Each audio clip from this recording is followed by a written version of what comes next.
Yeah, we bout to wipe the fog off the mirror, so you can see his reflection a little more clearer. When it comes to life, everybody got their own objectives, but we got to view Christ through the right perspective. Yeah, we bout to wipe the fog off the mirror, so you can see his reflection a little more clearer. When it comes to life, everybody got their own objectives, but we got to view Christ through the right perspective. Through the right perspectives, yeah. Yeah, through the right perspectives. Yeah, we got to view Christ through the right perspectives. Through the right perspectives, yeah. Through the right perspectives. Yeah, we got to view Christ through the right perspectives.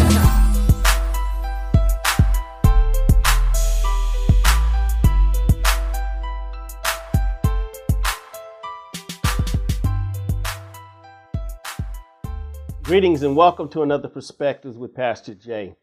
As you can see, we have a new introduction.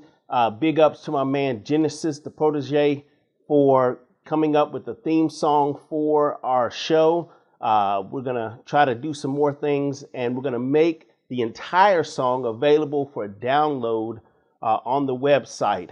We'll figure out how we're going to do that, but we're going to make sure that happens in the near future. Today, we're going to talk about biblical manhood. And I'm really, that's a broad topic and we could go deep into the subject, but because we're trying to keep these to a really a bite-sized piece, so we're going to deal with two different topics today. The first thing, and I'll say what prompted me to do this, is as I look around at the generation today, we're seeing a lot of blending of feminine and masculine traits. Today I happened upon a young man who had afro puffs and was sagging his jeans, and he really didn't portray what traditional manhood or what biblical manhood portrayed. And so this has been going on for a while. One of my burdens is for men to be men and for men to stand up and do what God is calling them to do. So there's really two items I'm going to touch on today dealing with biblical manhood. The first item I'm going to deal with as far as biblical manhood is the fact that 1 Corinthians 16, 13 and 14 tells us to act like a man. And again, Paul was writing to the men of the church in Corinth, and he was telling them to act like a man, be strong. So the first characteristic we have to recognize that as men, we must be strong, not only physically, but mentally. And being strong mentally means that we are not swayed by just any old opinion that comes our way. We seek after the truth. We get grounded in our beliefs.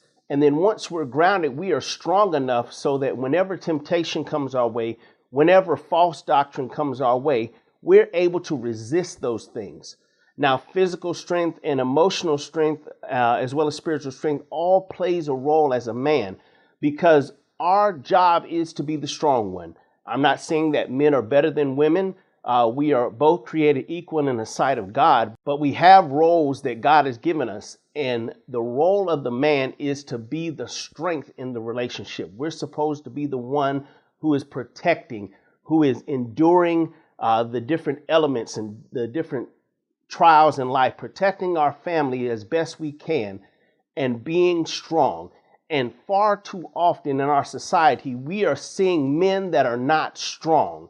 And again, I'm not talking just about physical strength, but we see mentally weak men or so-called men who are not being able to handle the stresses of life. I often talk in my circles about the sissification of America. And unfortunately, what we're seeing is a generation that is not mentally tough.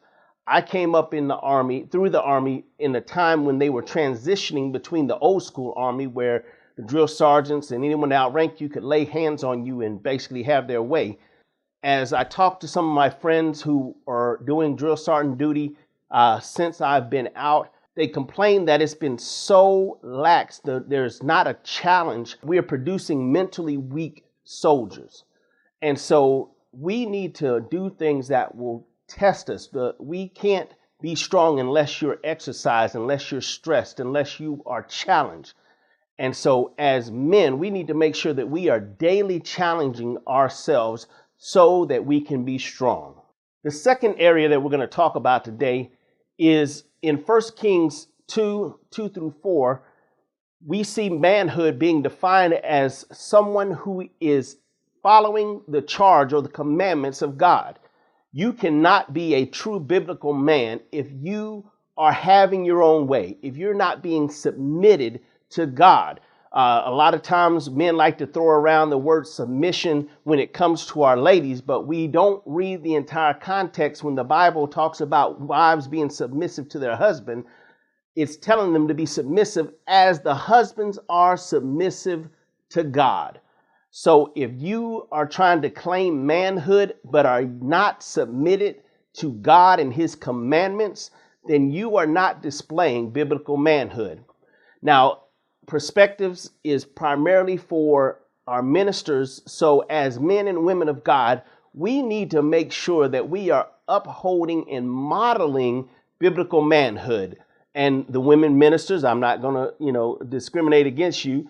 You have a responsibility as well to teach biblical manhood and show how women of God are to interact with biblical men, and bring in men to show and mentor our young people coming up. Because if they don't see a model, then they have no way to learn what biblical manhood is. And so today, my challenge is for ministers of the gospel to be diligent in teaching our young people what biblical manhood is. And in the church, as we display more and more biblical manhood, we will see an influx of men coming from the world into the church, because they will recognize that being a Christian is not something that makes you soft or a sissy. You can be a true man being strong as a Christian. And as men of God, we are called to be strong. My prayer is that ministers of the gospel, we will take forward a strong Christian message, and not one that has been pacified and sissified by the type of religion that is prevalent today. This has been Perspectives with Pastor Jay. As always, we thank you so much for tuning in. If you're watching this on YouTube or on Facebook, please visit our websites, iampastorj.com, and we're going to make the theme song available for download on that website. But you can also visit trulyblessedmedia.com for videos and blogs and poetry. And again, if you have anything that you'd like to submit for the Truly Blessed Media site, please email those links to me. Thank you, and tune in again next week for another Perspectives with Pastor Jay. Yeah, we bout to wipe the fog off the mirror so you can see his reflection a little more clearer. When it comes to life, everybody got their own objectives, but we got to view Christ through the right perspective. Yeah, we bout to wipe the fog off the mirror so you can see his reflection a little more clearer. When it comes to life, everybody got their own objectives, but we got to view Christ through the right perspective. Through the right perspectives, yeah.